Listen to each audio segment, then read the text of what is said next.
Alright, today I will be sewing the Ruffle Peplum top by Lowland Kids. I'm gonna do the flutter sleeves like you see here and then the gathered waist area. First, you'll just sew one of the shoulder seams like you see here. Then you'll do binding across the rest of the neckline. I also like to add a tag at this point, and I usually baste it with a glue stick, which I didn't show here, but I personally, don't know why I did that, but I personally like to use my binding attachment for binding. It makes things so much easier and faster. And you can actually use this with a sewing machine, at least this kind. I got it from, I can't even say it. It's like it's in a different country, but you know, if you're interested, maybe I'll link it or something. But anyways, you just feed the binding through and then start sewing along like this. It might take some trial and error to figure out exactly where you need to position the binding attachment on your particular machine, and also like to figure out what tension you want on the binding strip and the differential to set your machine at. Personally for me, I set it at 1 notch above neutral, and how much tension I put on the binding really depends on what material I'm using.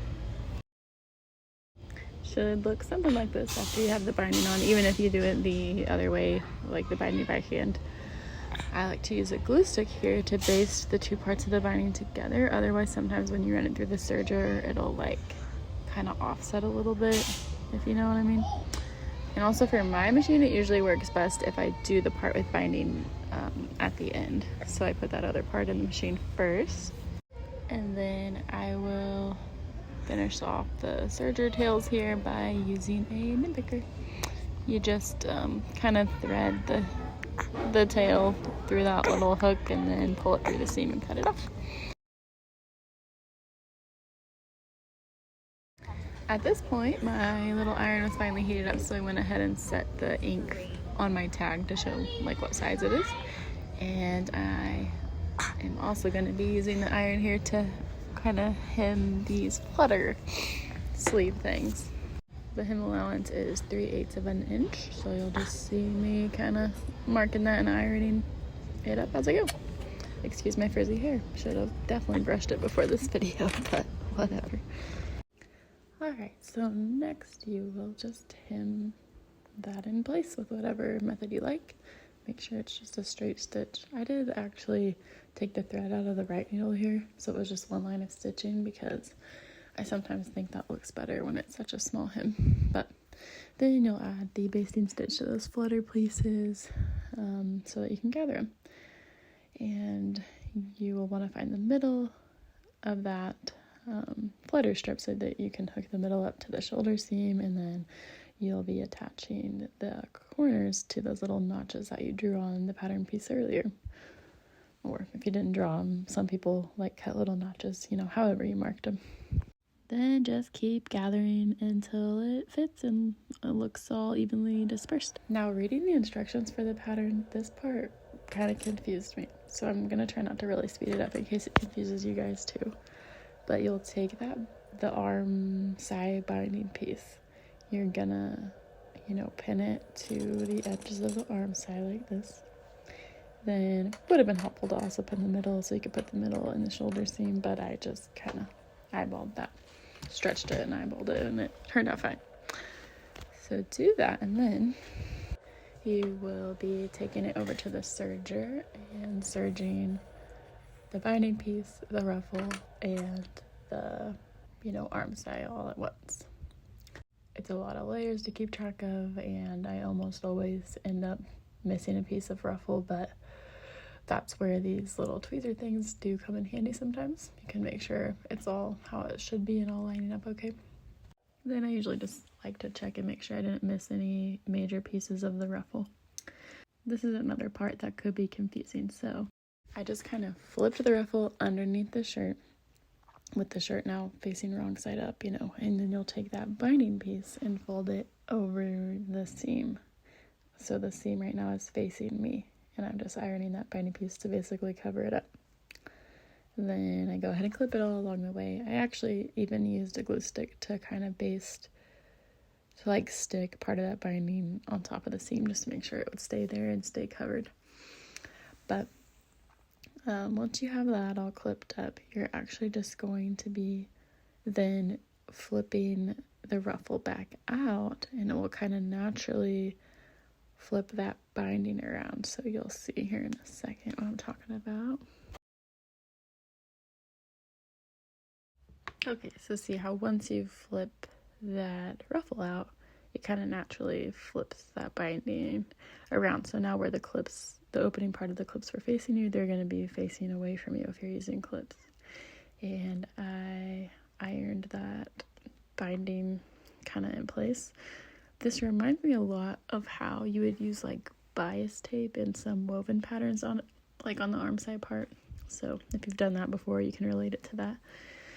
But I definitely do recommend ironing down in this kind of step because it will make a difference.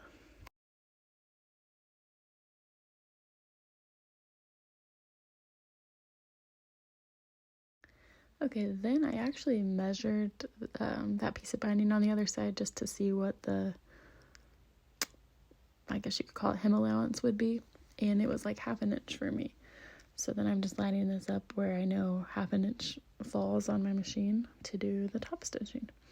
And especially with cover stitching, any top stitching, I guess, you want to make sure that you're kind of pulling the ruffle away from the fabric like you see me doing there, so that it doesn't get all bunched up, because sometimes it can actually be hard to tell, like when you're sewing, that there's, stuff bunched up all underneath. So at this point, it's really starting to look like a cute shirt. Now you will match up the bodice side seams and sew them together. And next up, you'll want to prep the little peplum skirt pieces. So I just turn this bodice right side out, and then you'll take the skirt pieces and line them up right sides together and just sew the side seams. Then you're going to hem the bottom up 3/4 of an inch.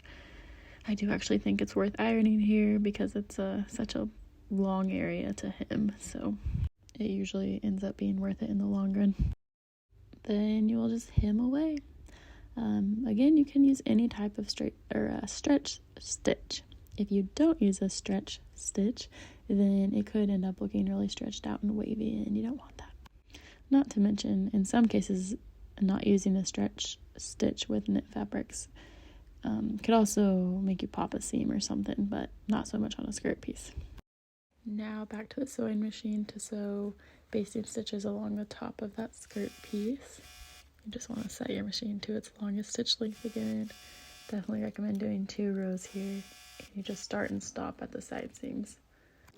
Okay, now I like to quarter both the bodice and the skirt piece here. Then you'll line up what you want to be the front with the front of the bodice, and the back with the back. Sometimes it's easier to do it like this, where the shirt is right side facing out and then the skirt is wrong side facing out. That way you can just kind of see the gathers better and play with that piece of fabric better. But once again, this part for me takes so long, and it's not my favorite thing about sewing, but gathers are just so adorable for little girls, It's totally worth it. And I always say this too, but maybe next time I'll try the elastic gathering method. I just can't get it right sometimes. But anyways, then back to the serger. I like to use these little handy tweezers to kind of help make sure everything's looking even as I sew, because somehow they just always get messed up once I move them over to the serger. But then you can just admire your piece of art and take out the basting stitches that were there before. I think it turned out pretty cute, and she thought so too.